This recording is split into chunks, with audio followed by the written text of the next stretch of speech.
یہ ذکر پہلے آ چکا ہے کہ لوط علیہ السلام سیدنا ابراہیم علیہ السلام کے بھتیجے تھے۔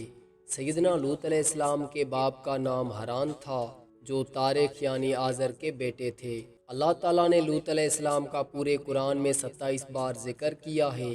یہ ذکر 14 سورتوں میں متفرق مقام پر آیا ہے۔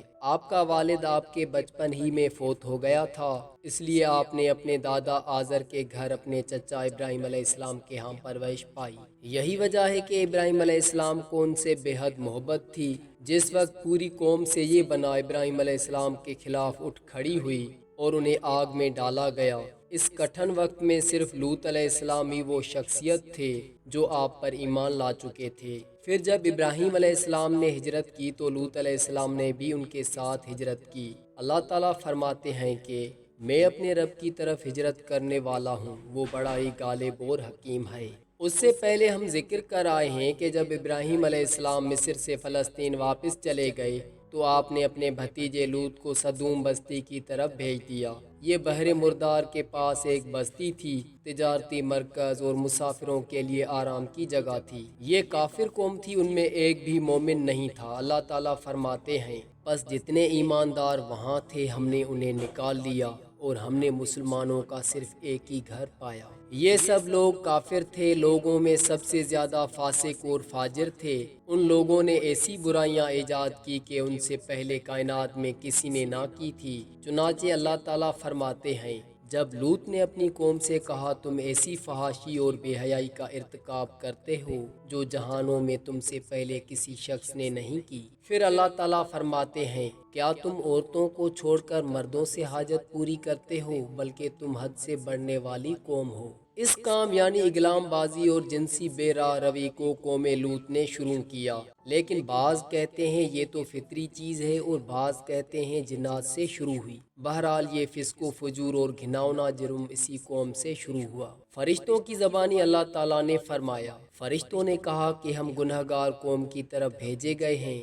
پھر کہنے لگے، مگر خاندان لوط کے ہم ان سب کو تو ضرور بچا لیں گے، سوائے اس کی بیوی کے کہ ہم نے اسے رکنے اور باقی رہ جانے والوں میں مقرر کر دیا ہے۔ اسی طرح لوط علیہ السلام نے ان سے کہا، کیا تم جہان والوں میں سے مردوں کے ساتھ شہوت رانی کرتے ہو اور تمہاری جن عورتوں کو اللہ نے تمہارا جوڑ بنایا ہے ان کو چھوڑ دیتے ہو، بلکہ تم ہو ہی حد سے گزر جانے والے۔ اللہ تعالیٰ نے قرآن میں کتنے ہی مقامات پر اس گناہ کی برائی اور قباحت بیان فرمائی ہے، اس لیے کہ یہ نہایت سنگین اور گھناؤنا جرم ہے۔ اللہ تعالیٰ فرماتے ہیں، اور لوط کا ذکر کر جبکہ اس نے اپنی قوم سے کہا کہ کیا باوجود دیکھنے بھالنے کے پھر بھی تم بدکاری کرتے ہو؟ یہ کیا بات ہے کہ تم عورتوں کو چھوڑ کر مردوں کے پاس شہوت سے آتے ہو؟ حق یہ ہے کہ تم بڑی ہی نادانی کر رہے ہو۔ اللہ تعالیٰ نے اس قوم کی کبھی خصلتوں کا جتنا ذکر کیا ہے کسی اور قوم کا نہیں کیا۔ انہیں کافر، مجرم، جاہل اور حد سے بڑھنے والا کہا گیا، کہیں فضول خرچی کرنے والے اور فاسق کہا گیا۔ یہ تمام برائیاں ان میں موجود تھیں۔ اللہ تعالیٰ فرماتے ہیں، قوم لوط نے پیغمبروں کو جھٹلایا، جبکہ ان کے بھائی لوط نے ان سے کہا کہ تم اللہ کا خوف نہیں رکھتے، میں بلا شبہ تمہاری طرف امانت والا پیغمبر ہوں۔ اللہ سے ڈرو اور میری اطاعت کرو، اور اس کام پر میں تم سے کوئی اجرت اور مزدوری نہیں چاہتا، میرا اجر تو صرف اور صرف جہانوں کو پالنے والے کے ذمہ ہے۔ انبیاء کا مشن ہی یہ ہوتا ہے کہ تبلیغ کرتے رہیں، لہٰذا لوط علیہ السلام دعوت دیتے رہے، لیکن دعوت کے نتیجے میں قوم کا رد عمل کیا تھا اللہ نے اس کا بھی ذکر کیا ہے۔ بس اس کی قوم کا جواب یہی ہوتا کہ اللہ کا عذاب لے آ اگر تو سچا ہے۔ اسلام دشمن اور کافر قوموں کا جواب یہی ہوتا ہے۔ قوم عاد اور قوم سمود نے بھی یہی جواب دیا تھا۔ دوسری آیت میں ہے، لوط نے انہیں ہماری پکڑ سے ڈرایا، یعنی انہوں نے کہا کہ اے قوم، اللہ کی پکڑ سے اور عذاب سے بچ جاؤ، محتاط ہو جاؤ، اس کی لاٹھی بے آواز ہے۔ ایک اور روایت میں اللہ فرماتے ہیں، اور ان کی قوم سے کوئی جواب نہ بن پڑا بجز اس کے کہ آپس میں کہنے لگے کہ ان لوگوں کو اپنی بستی سے نکال دو، یہ پاک باز بننے کی کوشش کرتے ہیں۔ چونکہ یہ سب کے سب لوگ فحاشی، عریانی، بے حیائی، بے غیرتی، فسق و فجور اور بدکاری میں مصروف تھے، ان کے نزدیک پاکیزگی اختیار کرنا بے معنی کام بن چکا تھا۔ لوط علیہ السلام اور ان کی بیٹیوں کے علاوہ کوئی شخص پاک نہ تھا، سب کے سب غلاظت میں ڈوبے ہوئے تھے۔ چنانچہ انہوں نے لوط علیہ السلام کو اپنی بستی سے نکال باہر کرنے کا فیصلہ کیا۔ کہنے لگے اے لوط، اگر تو اپنے اس باز و نصیحت سے باز نہ آیا تو ضرور تجھے نکال دیا جائے گا۔ اس پر لوط نے فرمایا میں بھی تمہارے اس گھناؤنے عمل سے بیزار ہو چکا ہوں۔ چنانچہ لوط علیہ السلام اس موقع پر وہاں سے نکل آئے اور اپنے رب سے یوں دعاگو ہوئے، اے میرے پروردگار، مجھے اور میرے آل کو ان کے عمل سے بچا لے اور نجات عطا فرما۔ کتنی ہی آیات میں ہے کہ ان لوگوں نے لوط علیہ السلام کو بستی سے نکالنے کا عزم کر رکھا تھا، اور لوط علیہ السلام اس پوری بستی میں بے یار و مددگار تھے۔ وہاں ان کا کوئی خاندان تو تھا نہیں، لہٰذا گھر ہی میں بیٹھے رہے، دعا کرتے رہے، اے پروردگار، اس فسادی قوم کے خلاف میری مدد فرما۔ اس دعا سے اس قوم کی ایک اور خصلت معلوم ہوئی، اور وہ یہ کہ وہ فسادی بھی تھے۔ سو اللہ نے دعا قبول فرمائی، فرشتے بھیجے، جبرائیل، میکائیل اور ملک الموت، اور بعض روایات کے مطابق اسرافیل کو بھی ان کے ساتھ بھیجا گیا۔ وہ سب سے پہلے ابراہیم علیہ السلام کے پاس آئے تاکہ انہیں اسحاق علیہ السلام کی بشارت دیں۔ آخر کار یہاں سے فرشتوں نے سدوم کا رخ کیا۔ یہ فرشتے وہاں نوجوان لڑکوں کی صورت میں پہنچے، ان کی ٹولیوں کے پاس سے گزرے تاکہ ان پر حجت قائم ہو جائے۔ مطلب یہ کہ اللہ تعالیٰ نے فرشتوں سے کہا تھا کہ ان لوگوں کو اس وقت تک ہلاک نہ کرنا جب تک کہ ان کے نبی کو ان پر الزام لگاتے نہ دیکھ لو۔ چنانچہ یہ فرشتے نوجوان اور خوبرو لڑکوں کی صورت میں بستی کے کنارے پہنچ گئے۔ لوط علیہ السلام کی ایک بیٹی بستی سے باہر کنارے پر رہتی تھی۔ جب اس نے انہیں دیکھا تو ڈر گئی۔ اس نے سوچا ہماری قوم کے لوگوں نے اگر انہیں دیکھ لیا تو ضرور ان سے برائی کر کے رہیں گے، اس لیے وہ اپنے والد لوط علیہ السلام کی طرف دوڑی۔ ان کے پاس پہنچ کر کہنے لگی میں نے چند نوجوان لڑکوں کو دیکھا ہے اور میں ان کے بارے میں خوفزدہ ہوں۔ لوط علیہ السلام جلدی سے ان کی طرف آئے، ان سے پوچھا آپ کیسے آئے ہیں؟ انہوں نے بتایا ہم آپ کے مہمان ہیں۔ لوط علیہ السلام چاہتے تھے انہیں باہری سے دوسری طرف روانہ کر دیں، لیکن جب انہوں نے کہا کہ ہم آپ کے مہمان ہیں تو وہ انہیں جانے کے لیے نہ کہہ سکے۔ چنانچہ ان سے بولے اللہ کی قسم زمین کی پشت پر اس سے خبیث اور گندی قوم ہم نے نہیں دیکھی، اور نہ ہی کسی کے بارے میں ایسا معلوم ہوا۔ آپ نے دوبارہ 3 بار اور پھر چوتھی بار بھی ان سے یہی بات کہی تاکہ ان نوجوانوں کو حالات کا علم ہو جائے، وہ بھانپ لیں۔ لیکن وہ تو فرشتے تھے اور لوط علیہ السلام کی قوم کے خلاف گواہی تلاش کر رہے تھے۔ آخر لوط علیہ السلام انہیں اپنے گھر لے آئے، انہیں بٹھایا۔ لوط علیہ السلام کی بیوی کافر تھی اور قوم کے ساتھ تھی۔ وہ باہر گئی اور اس نے لوگوں کو بتایا کہ اس نے لوط علیہ السلام کے گھر میں ایسے خوبصورت چہروں والے نوجوان دیکھے ہیں کہ زمین پر آج تک ان جیسے کہیں نظر نہیں آئے۔ یہ سنتے ہی وہ سب لوگ لوط علیہ السلام کے گھر کی طرف لپکے۔